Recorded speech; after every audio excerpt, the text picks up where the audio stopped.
काव्या एक आइसक्रीम की दुकान से आइसक्रीम ऑर्डर कर रही थी। वो जहाँ खड़ी थी वहाँ से थोड़ी ही दूर रास्ते पर एक चमचमाती कार आकर रुकी। इस कार में से एक कपल बाहर आए जो पास के मॉल में जाने लगे।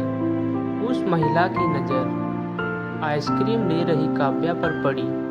वो उसके पास गई और उसके कंधे पर हाथ रखकर बोली, अरे काव्या, तुमसे कितने सालों बाद मुलाकात हुई है।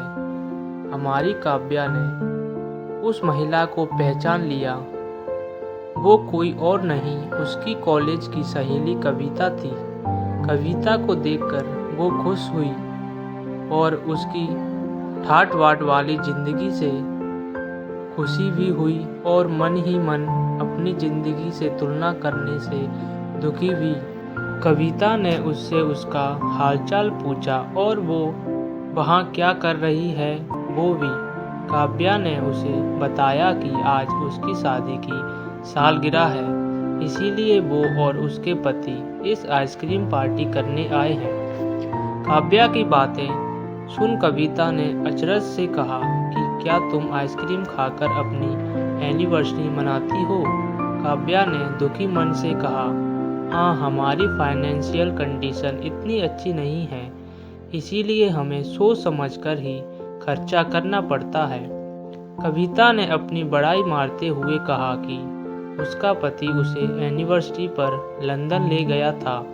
वो आगे बोली कि उन्होंने उसे ये डायमंड की घड़ी भी गिफ्ट दी। अपनी घड़ी दिखाने के लिए जब उसने अपना हाथ ऊपर उठाया तो उसके हाथ में वो घड़ी नहीं थी। वो डर गई और अपनी घड़ी पर्स में खोजने लगी, लेकिन वहाँ पर घड़ी नहीं थी। इसीलिए उसने पास में खड़े अपने पति को घड़ी खो जाने की बात करी। तब उसका पति उस पर गुस्सा करने लगा और उसे और उसके माँ बाप को भला बुरा कहने लगा। फिर गुस्से में उसका पति घड़ी खोजने के लिए कार की तरफ चला गया। काव्या यह सब हैरानी से देख रही थी। उसने कविता से पूछा कि उसका पति उससे कैसे बात करता है। कविता ने आंखों में आंसू आके कहा कि उसके ससुराल वाले रिश्तेदारों से ज़्यादा पैसों से प्यार करते हैं। काव्या को कुछ दिन पहले की बात याद आई। उससे नया मोबाइल गलती से टूट गया था। उसने डरते डरते अपने पति से बोला तो उसके पति ने स्माइल के साथ समझाया कि डरती क्यों हो, मैं इसे रिपेयर करा दूंगा।